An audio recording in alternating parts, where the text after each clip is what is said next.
Revenons sur la question de la filiation. Les rois de France ont épousé des princesses étrangères. Ça n'avait aucune importance. Louis XIV est né d'une princesse étrangère, c'est toujours comme ça. Et ça n'a aucune importance, il est bel et bien le roi de France, parce que, en fin de compte, ce qui est important, c'est d'être né de la femme d'un roi de France. Cette femme-là, bon, voilà, n'importe. Et pour le judaïsme, c'est pareil.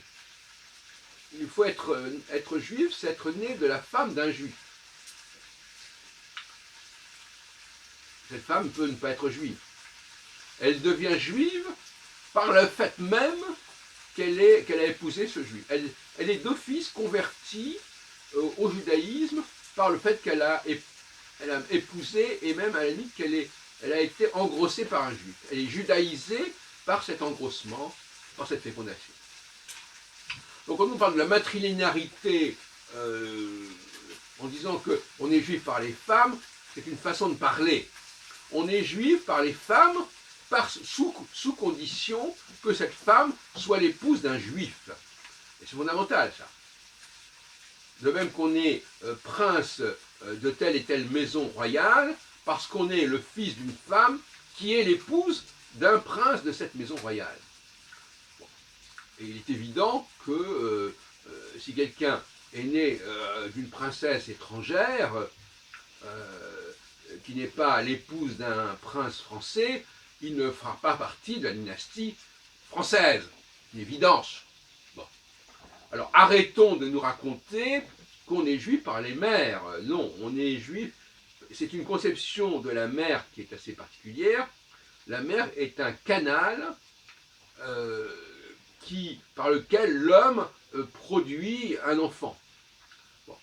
Donc si on est assuré que ce canal fonctionne, c'est-à-dire que la relation sexuelle s'est bien faite entre l'homme juif et une femme donnée, eh bien on est juif. On est juif parce qu'on est le fils d'une femme qui a été programmée en quelque sorte par un juif. Voilà. De la même façon qu'on appartient à une certaine famille, à partir du moment où on est le fils d'une femme qui est liée à cette famille, qui n'appartient pas à cette famille au sens héréditaire du terme, mais qui appartient à cette famille au sens factuel. C'est-à-dire, effectivement, elle a été engrossée, et donc elle est sexuellement membre de cette famille. Elle est connectée par le sexe. C'est intéressant parce que le sexe, le phallus lui-même est un tuyau. Elle est connectée. Il y a une liaison qui se fait entre elle et la famille en question. Et c'est cette liaison qui fait que finalement l'enfant appartient à cette famille d'origine par le biais de cette femme qui a été connectée à cette famille. Et le sexe, c'est un élément de connexion au sens le plus matériel du terme. On arrête donc de nous dire qu'il y a des enfants qui sont juifs par leur mère, ça ne veut rien dire. Dans ma famille, il se trouve qu'il y a des femmes, j'ai une sœur qui est née d'une mère juive, mais cette mère juive n'était pas la femme d'un juif. Par conséquent, la judéité de cette femme est secondaire.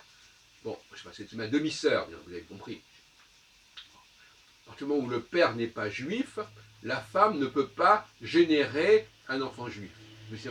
Même si elle-même est née d'une mère juive qui avait épousé un homme juif. Je crois que c'est clair, ce n'est pas très compliqué à comprendre. Donc voilà ce qu'il faut reprendre, et il est important de le dire. C'est un problème de grammaire en quelque sorte.